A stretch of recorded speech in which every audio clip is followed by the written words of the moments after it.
નમસ્કાર દર્શક મિત્રો, નિર્માણ ન્યૂઝની વિશેષ રજૂઆત ટુ ધ પોઈન્ટ કાર્યક્રમ સાથે હું છું અગ્ના. મિત્રો, આજે ટુ ધ પોઈન્ટ કાર્યક્રમમાં વાત કરવાની છે પશ્ચિમ બંગાળમાં અત્યારે હાલ ક્યાંક રાજકારણ ગરમાયું હોય તેને લઈને. પશ્ચિમ બંગાળમાં એક બાજુ જે ટીએમસી માટે અત્યારે કપરા દિવસો જે સાબિત થઈ ગયા હોય, કારણ કે જે સૌથી પહેલાંની જે શરૂઆતની આપણે વાત કરીએ તો શરૂઆતમાં મુકુલ ઘોષ, શુભેન્દુ અધિકારી જેઓ ટીએમસીમાંથી રાજીનામું આપીને ભારતીય જનતા પાર્ટીમાં જોડાયા હતા. ત્યારબાદ જે ટીએમસીના સાંસદ અને પૂર્વ કેન્દ્રીય મંત્રી એવા દિનેશ ત્રિવેદીએ પણ જે રાજીનામાની જાહેરાત કરી છે, ક્યાંક એવી પણ શક્યતાઓ છે કે તેઓ ભારતીય જનતા પાર્ટીમાં જોડાઈ શકે છે. તો પશ્ચિમ બંગાળની વિધાનસભાની ચૂંટણી પહેલાં જ જે પ્રમાણે ટીએમસીના અમુક નેતાઓ જે ભારતીય જનતા પાર્ટીમાં જોડાઈ ગયા છે, ક્યાંક ટીએમસી માટે કપરા ચઢાણ પણ સાબિત થઈ શકે છે તેવું લાગી રહ્યું છે. કારણ કે એક બાજુ ટીએમસીમાં ભારતીય જનતા પાર્ટીએ જે અત્યારે ચૂંટણી લડવાના જે મૂડમાં આવી ગઈ છે અને તેની સાથે કમર કસીને અત્યારે તો ચૂંટણી પ્રચાર થઈ રહ્યો હોય તેવી પણ પરિસ્થિતિ સામે આવી છે. તો આ મુદ્દા પર ચર્ચા વિચારણા કરવા માટે અમારી સાથે જોડી ગયા છે ભાર્ગવભાઈ પરીખ કે જેઓ વરિષ્ઠ પત્રકાર છે, કૃષ્ણકુમાર દાસ के जो सीनियर पॉलिटिकल एनालिस्ट है जी, आप बने सौ पहला तो स्वागत है. कृष्ण कुमार जी, सबसे पहला प्रश्न आपको मैं पूछना चाहूँगा कि जिस तरीके से अगर हम पश्चिम बंगाल की बात करें, वेस्ट बंगाल में अभी अभी बहुत सारे ऐसे भी राजकारण दिखे हमने कि जिस तरीके से टीएमसी में जो भी नेता थे वो अभी वहाँ से इस्तीफा दे के अभी बीजेपी में जा रहे हैं. तो अभी की सिचुएशन की बात करूँ तो वेस्ट बंगाल में अभी की सिचुएशन किस तरीके से देख रहे हैं आप, और उसके साथ अगर हम पॉलिटिक्स की बात करें तो किस तरह का वहां पे पॉलिटिक्स देखा जा रहा है? देखिए त्रिवेदी जी, क्या है पश्चिम बंगाल में जो जितना असेंबली इलेक्शन करीब हो रहा है, उतना क्या यहाँ पर इलेक्शन का जो टेम्परेचर होता है, ये टेम्परेचर आगे बढ़ रहा है. और क्या है, अमित शाह जी जब यहाँ पर आता है, अमित शाह की एक सफर होने के बाद ही और थोड़ा बढ़ जाता है. तो लास्ट स्टार्डे अमित शाह जी तो आया पश्चिम बंगाल में, दो बहुत बढ़िया जनसभा हुआ है, उसका मीटिंग हुआ है, बहुत बढ़िया मीटिंग हुआ है. एक तो मोटवा एरिया में हुआ है और एक राजवंश एरिया में हुआ है. उसके बाद ये सोशल मीडिया का जो बंदा लोग है, बीजेपी का सारी सोशल मीडिया कार्यकर्ता उसका साथ बैठा.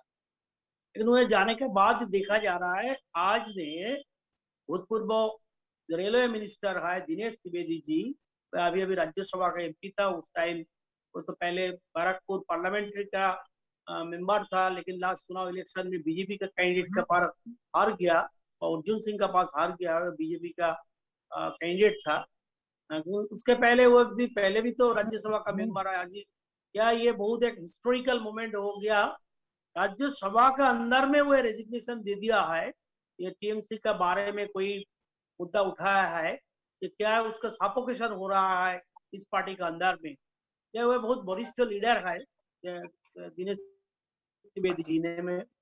और क्या है, ये दिनेश त्रिवेदी जी यहाँ पर जो अच्छा है, गुड जेंटलमैन इमेज है उसका बंगाल में तो ऑल इंडिया पॉलिटिक्स में. और क्या है, वे एक बार सर्वश्रेष्ठ पार्लियामेंट्रियन भी चुनाव हो गया, उसका अवार्ड मिला है बेस्ट पार्लियामेंट्रियन. इसलिए तो क्या दिनेश त्रिवेदी का एक बहुत अच्छा इमेज है, जो सारी लिखा पढ़ा लोग है, उसके पास एक बहुत अच्छा इमेज है दिनेश त्रिवेदी का. दिनेश त्रिवेदी पहले एक बार रेल मिनिस्टर के बाद जो बजट किया गया उस टाइम तो ममता जी में नाराज था थोड़ा उस टाइम, तो आज बोला है उसका अंतरात्मा में कुछ बोला है. आज तो बोला है कि सफोकेशन हो रहा है, इसलिए वो पार्टी छोड़ दिया है, एमपी पर इस्तीफा दे दिया है. आपने जो पूछा है अब जी इलेक्शन क्या, जब इलेक्शन बढ़ रहा है, क्या बीजेपी का टीम का भारी हो रहा है, ये सब टीम क्या है टीएमसी के जा रहा है. पहले तो शुभेंदु अधिकारी एक गया है. शुभेंदु अधिकारी क्या है, बहुत बढ़िया पॉपुलर लीडर है. तो ये पश्चिम बंगाल में ममता का बाद कोई पॉपुलर लीडर है तो उसका नाम है शुभेंदु अधिकारी. शुभेंदु अधिकारी का खास क्या, नंदीग्राम का जो लैंड मूवमेंट था उसका तो सेनापति है, उसका फील्ड मार्शल जनरल बोलता है. जो जंगल महल है माओ एरिया में माओ जो दमन किया है, माओ का जो अंडर में कंट्रोल किया है वो शुभेंदु अधिकारी ने किया है. इससे शुभेंदु अधिकारी अमित शाह जी का साथ, अमित शाह जी का नेतृत्व में वह भाजपा में शामिल हो गया है. उसके बाद राजीव बनर्जी नाम के एक बहुत ईमानदार मिनिस्टर, बहुत बढ़िया पॉपुलर मिनिस्टर है ममता मिनिस्ट्री में, वे भी शामिल हो गया है, बहुत सारे एमएलए भी शामिल हो रहा है। और अभी अभी अभी हम लोग सुन रहा है, हम लोग के पास ये सूचना भी है, इलेक्शन डिक्लेयर होने के बाद 6-7 दिन बाद इलेक्शन डिक्लेयर हो जाएगा, सिर्फ मैसेज है हमारा पास। तो ये इलेक्शन डिक्लेयर होने के बाद और ज्यादा लीडर भाजपा में शामिल होगा, ये हमारा पास मैसेज है। क्या है, ये सारे लोग क्या है, ये ममता का पार्लियामेंट जो पार्टी का है, ममता का पार्टी का लोग का पर बहुत नाराज है, स्पेशली वे उसको जो भाईपो है एमपी लोग है उसका बात मुद्दा उठा रहा है। लेकिन क्या है, ये लोग सब भाजपा में जा रहा है। और क्या है, आज से जो जितना है भाजपा का टीम अच्छा भारी हो रहा है। लेकिन हम लोग क्या है, एज ए जर्नलिस्ट हम लोग ये फील होता है कि यहाँ पर बहुत 50-50 लड़ाई तो ज्यादा होगा ही, ये हमारा एनालिसिस में आ रहा है। बहुत जी जितना दिन बिल्कुल। आ रहा है, क्या कांटे से कांटे टक्कर होगा जी जी जी। आने वाला चुनाव में। જે બિલકુલ એક બાજુ જે રીતે કાંટાની ટક્કર તો જોવા મળી રહી છે ભાર્ગવભાઈ આપને પ્રશ્ન કે જ્યારે ટીએમસી ની વાત કરીએ તો ટીએમસી માટે ક્યાંક કપરા દિવસો તો સાબિત થયા છે પરંતુ તેની સાથે વડાપ્રધાન નરેન્દ્ર મોદી અને ગૃહમંત્રી અમિત શાહ દ્વારા જે પહેલાથી જે પશ્ચિમ બંગાળમાં અત્યારે તો જે કહી શકાય કે જે પ્રચાર અને પ્રસાર જે વધારી દેવામાં આવ્યો છે કઈ રીતે જોઈ રહ્યા છો પશ્ચિમ બંગાળના રાજકારણને? સી આના માટે થોડાક આપણે પાછળના પરિપ્રેક્ષમાં જવું જોઈએ. પશ્ચિમ બંગાળને તમે જુઓ તો ભારતનું આખું રાજકારણ છે એ 1991 પછી જે રીતે એમાં ટર્નઆઉટ આવ્યો છે, દક્ષિણ ભારતની રાજનીતિ અલગ છે, ઉત્તર ભારતની અલગ છે. તમે એડજોઇનિંગ જુઓ તો ઉત્તર ભારતની અંદર ઉત્તર પ્રદેશની રાજનીતિ અલગ છે, એને અડીને આવેલા બિહારની રાજનીતિ અલગ છે, એને અડીને આવેલા પશ્ચિમ બિહારની વોટિંગ પેટર્ન અલગ છે. રાજનીતિ એટલે વોટિંગ પેટર્નના સંદર્ભમાં કહું છું. હવે ત્રણ રાજ્યોની વોટિંગ પેટર્ન અલગ છે. આ વોટિંગ પેટર્નને જોતા છેલ્લા કેટલાય સમયથી તમે જુઓ તો ન તો કોંગ્રેસ ત્યાં આગળ બેસી શકી છે અને ન તો ભાજપ ત્યાં આગળ બેસી શક્યું છે. હવે આ જે વોટિંગ પેટર્ન ત્યાં આગળ બંગાળની છે, વોટિંગ પેટર્નને મેઇન સ્ટ્રીમ કરતા એકદમ હટકે રહી છે અત્યાર સુધી. પછી એ બસુનું રાજ હોય કે મમતા બેનર્જીનું રાજ હોય, એટલે એ આખી વોટિંગ પેટર્ન જ ત્યાંની ક્યાંક જુદી છે. નંબર 2 કે જે પ્રકારે હિંસા હમણાં થઈ છે, આરોપ ભલે ગમે તેની ઉપર આવતો હોય પશ્ચિમ બંગાળની અંદર થઈ રહેલી હિંસા ઉપર, પણ હિંસાના પછી જે રીતે બીજેપીનું પ્રભુત્વ વધી રહ્યું છે, ચારે તરફથી બીજેપીનું પ્રભુત્વ વધી રહ્યું છે અને બીજેપી નો જે સ્ટ્રેન્થ કોર સ્ટ્રેન્થ કહેવાય, એ કોર સ્ટ્રેન્થ ત્યાં આગળ પશ્ચિમ બંગાળમાં હતી નહીં. એના માટે છેલ્લા 3 વર્ષથી મહેનત ચાલુ હતી. હવે એ મહેનતના અંતે જ્યારે તમને ફેન્સ ઉપર બેઠેલા નેતા, એટલે જેને કે ફેન્સ ઉપર એટલે ગુજરાતીમાં જેને કે વાડ ઉપર બેઠેલા નેતા, કે જે ગમે ત્યારે ઢળી પડવાની શક્તિ એમનામાં બહુ જ સારી હોય છે, જે આપણા ગુજરાતમાં પણ આપણને જોવા મળે છે, તો પશ્ચિમ બંગાળની અંદર પણ એમના ફરક નથી પડતો. તો રૂખ જે તરફ હોય છે એ તરફ વળવાનો પ્રયત્ન એમને કરી રહ્યા હોય એમ દેખાય છે. દિનેશ ત્રિવેદીની જે હમણાં વાત થઈ, એ પહેલા મિનિસ્ટર રહી ચુક્યા છે સેન્ટ્રલ ગવર્મેન્ટની અંદર, યુપીએ ની અંદર. યુપીએમાં એમણે ભૂતકાળમાં પણ રાજીનામું આપીને 1-2 વખત હડકંપ મચાયો છે. મમતા સાથેની એમના મતભેદ થોડા સમય પહેલાના બહુ જ જાણીતા છે અને કદાચ એવું બને કે એમને એમ લાગતું હોય કે હવે એમને આગળ ભવિષ્ય નથી અને એના કારણે એમણે સીધી બાજી મારી હોય, આ તરફ યુટર્ન માર્યો હોય, એ બહુ સંભવ છે. કારણ કે રાજ્યસભાની અંદર બીજેપીની સંખ્યા ઓછી છે અને સંસદ અને રાજ્યસભામાં બંનેમાં જો કોઈ પણ ખરડા પસાર કરાવવા હોય તો સભ્યોની સંખ્યા વધારે જોઈએ. તો આવા સંજોગોની અંદર એક એક કરીને જે રાજીનામા પડી રહ્યા છે, ત્યારે એ રાજીનામા બીજેપી માટે નંબર્સ ગેમની અંદર ઘણા ફાયદાકારક સાબિત થાય અને સ્વાભાવિક અત્યારનું રૂખ એવું દેખાય છે, જે પ્રકારે એમના રાજીનામાનું જે કારણ આપ્યું છે કે પશ્ચિમ બંગાળમાં હિંસા બહુ છે, એના કારણે હું રાજીનામું આપું છું, તો એ જરા કઈ ગળે ઉતરે એવી વાત નથી. કારણ કે હિંસાનું પ્રમાણ તો પહેલેથી ત્યાં આગળ વધારે રહ્યું છે. એટલે હિંસા એકમાત્ર કારણ નથી, પરંતુ એની પાછળના બીજા ઘણા બધા કારણો હોઈ શકે અને એ કદાચ આવનારા દિવસોની અંદર બહાર આવશે. જે બિલકુલ એક બાજુ જ્યારે આપણે પશ્ચિમ બંગાળની વાત કરીએ તો પશ્ચિમ બંગાળમાં ક્યાંક અલગ જે રાજકારણ જોવા મળતું હોય તેવું લાગી રહ્યું છે. ભારતીય જનતા પાર્ટીએ જે પહેલેથી જ ક્યાંક શરૂઆત કરી દીધી અને શ્રી ગણેશ કર્યા કે ના આ વખતે ગમે તેમ કરીને પશ્ચિમ બંગાળ જીતવું છે તેવું લાગી રહ્યું છે, પરંતુ હિંસા બાદ અત્યારે હાલ કયા પ્રકારની પરિસ્થિતિ ઊભી થશે તેના લઈને પણ સવાલ છે. कृष्ण कुमार जी, जिस तरीके से अगर हम हिंसा की बात करें तो वेस्ट बंगाल में बहुत सारी हिंसा भी दिखी है हमने, जेपी नड्डा हो या फिर विजय वर्गीय की जी जो कार हो उसके ऊपर भी जो हम कह सकते हैं कि बहुत बहुत सारे लोगों ने जो हिंसा भी की थी. उसके बाद टीएमसी की क्या सिचुएशन है और उसके साथ बीजेपी की वेस्ट बंगाल में अभी किस तरीके की सिचुएशन है? यह है, देखिए बंगाल में, वेस्ट बंगाल का पॉलिटिक्स में बाहर से जितना लीडर आ रहा है तो बहुत अच्छा है, हम लोग उसका वेलकम करता है. टीएमसी का लीडर लोग वेलकम नहीं करते हैं, लेकिन क्या है, और टीएमसी का जो लीडर है वो उसका ये समझता है क्या, जो अमित शाह जी, नड्डा जी यहाँ पर आए तो इसका प्रभाव पड़ जाएगा, तो लोकल पीपल ने, जो आज पीपल लोग ने अच्छा बोलेगा, उसका साथ चला जाएगा, इसका उसका डर है. लेकिन क्या है, हम लोग अभी दिख रहा है क्या, जो बीजेपी, जो टीएमसी का जो लीडर लोग भाग ले रहा है, भाजपा में ज्वाइन कर रहा है, जैसे क्या है, टीएमसी का जो सपोर्टर लोग है डिस्ट्रिक्ट में, विलेज में जो सपोर्टर लोग है, उसका पर ये एक मैसेज जा रहा है कि क्या है, ये पार्टी अभी तो नया जो पार्टी है भाजपा बंगाल में, नया पार्टी बोलता है, पब्लिक लोग बोलता है नया पार्टी.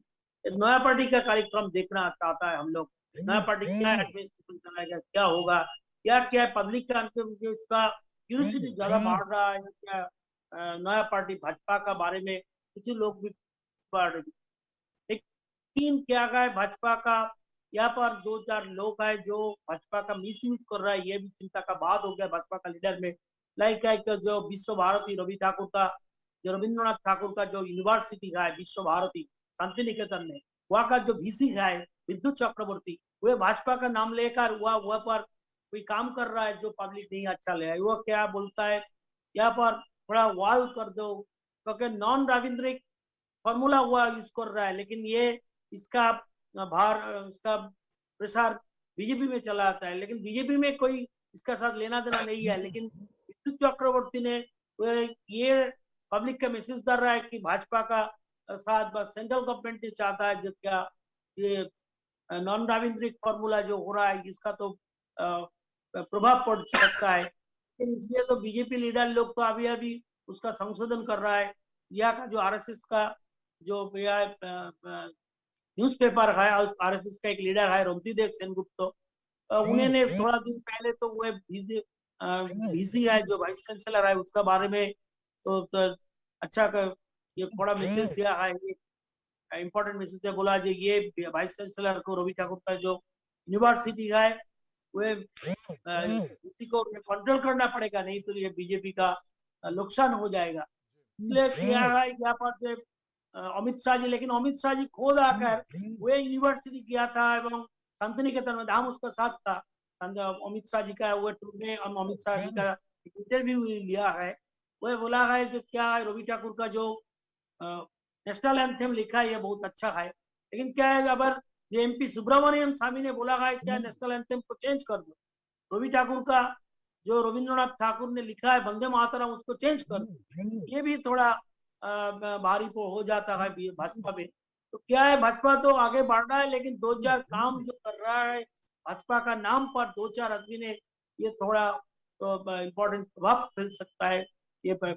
लेकिन अभी अभी हम लोग बोलता है जो अमित शाह जी जितना बार आएगा यहाँ का तो अच्छा पार्टी का ऑर्गेनाइजेशन भी आगे बढ़ेगा. जो आज जो दिनेश त्रिवेदी ज्वाइन किया है, दिनेश त्रिवेदी बंगाल का गुजराती समाज का लीडर है, वह उसका घर अहमदाबाद था, लेकिन लास्ट 30 इयर्स में हुए तो कलकत्ता का घर बना लिया है. कलकत्ता का जो भवानीपुर कॉन्स्टिट्यूंसी है, ममता का जो कॉन्स्टिट्यूंसी है, ममता जी जहाँ जो जिस असेंबली में लड़ता है वहाँ पर तो 10 to 12% गुजराती वोटर है. वे वोटर लोग तो कंट्रोल करता है. आज वो इस्तीफा दे दिया और वो जो भाजपा ज्वाइन करेगा वहाँ पर तो भाजपा का लाभ होगा, प्रॉफिट होगा थोड़ा. जी बिल्कुल, एक बाजु જ્યારે આપણે ટીએમસીની વાત કરીએ, ક્યાંક ટીએમસી માટે કપરા દિવસ તો સાબિત થયા હોય તેવું લાગી રહ્યું છે. ભાર્ગવભાઈ, એક બાજુ સૌથી પહેલેથી જો શરૂઆત કરીએ, મુકુલ ઘોષે જે પ્રમાણે રાજીનામું આપ્યું ત્યારબાદ ભારતીય જનતા પાર્ટીમાં જોડાયા, ત્યારબાદ જી મુકુલ રાય એના ત્યારબાદ જે રીતે શુભેન્દુ અધિકારી અને હવે દિનેશ ત્રિવેદી ક્યાંક ભારતીય જનતા પાર્ટીને ટીએમસીમાંથી જે પણ અત્યારે હાલ ભારતીય જનતા પાર્ટીમાં આવ્યા છે તેમને ક્યાંક ફાયદો ભારતીય જનતા પાર્ટીને પશ્ચિમ બંગાળમાં થઈ શકે છે તેવું લાગી રહ્યું છે આ ઉપરથી? મને લાગે છે કે કદાચ સાથી જે મિત્ર છે એમને ગુજરાતી કમ્ફર્ટેબલ નહીં હોય એટલે કદાચ हिंदी जो जवाब आपको आपने वांदो ना हो तो मैं ये मानता हूँ आप बंगाल की राजनीति से जुड़े हुए हैं, मैं गुजरात की राजनीति से जुड़ा हुआ हूँ, लेकिन मैं ये मानता हूँ ये शायद आप मुझे भी समर्थन करेंगे। पूरी चीज ये है कि बंगाल के जो लोग हैं वो सबसे ज्यादा सेक्युलर माने जाते हैं, नंबर एक। नंबर दो कि बंगाल के लोग जो है वो सबसे ज्यादा साहित्य, कला और इन सब चीजों के अंदर ज्यादा है। तो उसके चलते थॉट प्रोसेस बंगाल के लोगों की एक अलग प्रकार की होती है, जो हम अगर देखें, जैसे मैंने पहले थोड़ी देर पहले बात की कि 3 एडजॉइनिंग स्टेट के अंदर वोटिंग पैटर्न अलग है। बंगाल के ભાર્ગવભાઈ તમારો અવાજ નથી આવતો, અનમ્યુટ કરો ત્યાંથી. નહીં, હજુ નથી થયું. जो है ઓકે ઓકે उनकी जो थॉट, हाँ, उनकी जो थॉट प्रोसेस है वो देश के अलग अलग देश के दूसरे हिस्सों से काफी कुछ अलग है। वहां पे अगर मैंने जितना भी बंगाल का प्रवास किया है और राजनीति का रिपोर्टिंग जब किया है जिन समय के अंदर, तो मैंने वो ये चीज देखी है कि लोगों के अंदर राजनीति के प्रति और नेता के प्रति उसके एनालिसिस का भी अच्छी तरह से आम आदमी कर पाता है। चाहे वो आप एक ठेले वाले को भी आप ले लीजिए या एक छोटी सी रेस्टोरेंट ले लीजिए या 5 स्टार रेस्टोरेंट में अगर आप बात करने की कोशिश करें, तो वो एक अवेयरनेस, पॉलिटिकल अवेयरनेस जो ज्यादा है, तो ये पॉलिटिकल अवेयरनेस काफी कुछ हद तक काम करती है। इसमें अगर देखा जाए तो मैंने दो इलेक्शन वहां पे बंगाल के अंदर कवर किए हैं। तो 2 इलेक्शन के दौरान मैंने देखा था कि उस समय पे एक ही पार्टी के साथ लोग काफी हद तक जुड़े हुए थे। उस समय पे मुझे यूथ के अंदर काफी कुछ बदलाव की उम्मीदें दिख रही थी। हालांकि उस समय का यूथ आज तकरीबन 28-29 या 30 साल के आसपास का हो गया होगा। वहां पे भी रोजगार एक बड़ी समस्या है। तो ये यूथ को अगर एक उम्मीद वहां पे दिखाई दे रही है बीजेपी में, क्योंकि पिछले कई साल से आप देखें तो बंगाल की जो माली हालत है और या तो फाइनेंशियल कंडीशन को अगर देखा जाए तो कहीं उन्हें मुश्किलों का सामना करना पड़ रहा है और यूथ को एक अपॉर्चुनिटी की जरूरत है। जो अगर वहां पे एक दिख रहा है तो एक वोटर टर्नआउट वहां पे एक आ सकता है यूथ का। और यूथ का जो वोटर टर्नआउट आता है तो वो यूथ का वोटर टर्नआउट बीजेपी के लिए फायदेमंद रहेगा। हालांकि जो कमिटेड वोट बैंक है टीएमसी की, वो 40+ है। जहां तक अगर मैं गलत हूं तो आप मुझे करेक्ट कीजिएगा कि 40+ जो है वो टीएमसी की वोट बैंक रही हुई है। तो 40+ के जगह पे यहाँ इस बार अगर देखा जाए तो इस बार 30 को और 30+ को टारगेट किया गया है। तो ये काफी कुछ इस बार जो पोलराइजेशन होगा, तो ये एज ग्रुप को देखते हुए पोलराइजेशन होने की संभावना मैं देख रहा हूँ। और ये संभावना के चलते जिस तरह से कैंपेन हो रहा है बीजेपी का वहां पे, उसको भी मैं उसी के साथ जोड़ने की कोशिश कर रहा हूँ। जैसे आपने मिथुन की बात की, तो मिथुन की बात जो है वो 45+ के ऊपर काफी कुछ असर करेगी। तो ये कॉम्बिनेशन बनाने की एक कोशिश की जा रही है कि जो 30+ है और 45+ वोटर है, दोनों का एक अगर अलग से कॉम्बिनेशन बनाया जाए तो एक नया प्रभाव खड़ा करने की कोशिश की जा रही है। क्योंकि यहाँ पे जो ग्राउंड पे जो लोग बैठे हुए हैं, उनके लिए तो जितनी भी सीट बढ़ती है वो उनके लिए मुनाफा है। जी बिल्कुल, एक बाजू જે રીતે પશ્ચિમ બંગાળની વાત કરીએ તો પશ્ચિમ બંગાળમાં તો ક્યાંક અત્યારે હાલ તો અલગ અલગ માહોલ તો જોવા મળી રહ્યો છે, પરંતુ તેની સાથે જે અલગ અલગ રાજીનામાની જે અત્યારે હાલ પરિસ્થિતિ સામે આવી છે તેની ઉપરથી સવાલ એ પણ થતો છે કે અત્યારે હાલ જે પશ્चिम बंगाल જે जनता છે તેમનું શું માનવું છે? कृष्ण कुमार जी, जिस तरीके से अगर हम पश्चिम बंगाल की बात करें, वहाँ की जनता का क्या कहना और सोचना है टीएमसी और बीजेपी? ये अभी टाइम नहीं है क्या, लेकिन क्या है 2-4 इशू तो बहुत बढ़ रहा है। क्या यहाँ पर जो थोड़ा भार्गव जी ने बोल रहा है, यहाँ का जो माइनॉरिटी वोटर है, मुस्लिम वोटर है, ये 70 टोटल सीट है यहाँ पर 294। इसका अंदर में 74 सीट में मुस्लिम वोटर, मुस्लिम डोमिनेटेड मुस्लिम फैक्टर है, मुस्लिम वोटर फैक्टर है। लेकिन 86 सीट में का है जो schedule caste SC ST voter हुआ इंपॉर्टेंट है। SC ST है 84 सीट में और 74 में है मुस्लिम वोटर है। ये दोनों बढ़िया फैक्ट हो जाता है। और उसके क्या जो मोतुआ वोट बोलता है, नवसूत्र बोलता है, मोतुआ वोटर है। मोतुआ वोटर लोग यहाँ पर नियर अबाउट 60 to 65 सीट पे इफेक्ट हो जाता है। लेकिन अभी अभी क्या है, अमित शाह जी और बीजेपी भाजपा ने क्या है, अमित शाह जी भाजपा ने देखा है वो जो 74 सीट है वो 74 सीट को छोड़ के बाकी जो टारगेट कर दिया है। इसके क्या है, इसलिए क्या SC ST वोटर है और जो नवशूद्र मोतुआ वोटर है, ये दो जनरेशन, दो पीपल है, दो ग्रुप का जो वोटर है, दो रिलीजियन का वोटर है। तो इसके बारे में टारगेट किया है। इसके बाद भाजपा का प्रभाव आगे से बहुत बढ़। अभी अभी क्या है, पीपल लोग बोलता है क्या है, जो थोड़ा पहले भार्गव जी ने बोला, तो न्यू जनरेशन पीपल आ रहा है। इसके अंदर में मोदी जी का एक इफेक्ट है। जो न्यू वोटर है इसका है मोदी जी का एक इफेक्ट है। ये न्यू जनरेशन वोटर का भाई थोड़ा इफेक्ट पड़ जाएगा अभी इलेक्शन में। अभी क्या है, अभी इलेक्शन शुरू होगा, जो कैंपेनिंग स्टार्ट होगा, बहुत बढ़िया मीटिंग होगा, मोदी जी आएंगे, अमित शाह जी आएंगे, तब क्या है तब प्रभाव पड़ सकते हैं बोले हम लोग तो मालूम होगा। જી બિલકુલ, એક બાજુ જે રીતે પશ્ચિમ બંગાળની વાત કરીએ તો પશ્ચિમ બંગાળમાં ક્યાંક TMC માટે કપરા દિવસો છે, પરંતુ તેની સાથે ભારતીય જનતા પાર્ટીએ જે પ્રચાર અને પ્રસાર શરૂ કર્યો છે, તો હવે જોવાનું એ રહ્યું કે હવે ભારતીય જનતા પાર્ટી હોય કે પછી TMC હોય, હવે તેમાં કોને ફાયદો કે કોને નુકસાન થશે। તેની સાથે કૃષ્ણકુમારજી ધન્યવાદ, ભાર્ગવભાઈ આભાર અમારી સાથે જોડાવા માટે। તેની સાથે જે રીતે અત્યારે હાલની પરિસ્થિતિ ક્યાંક પશ્ચિમ બંગાળમાં અલગ જોવા મળી હોય તેવું લાગી રહ્યું છે, તો હવે જોવાનું એ રહ્યું કે પશ્ચિમ બંગાળમાં હવે કેવું રાજકારણ જોવા મળશે। તો આજના ટુ ધ પોઈન્ટમાં બસ આટલું જ આપશો। નમસ્કાર।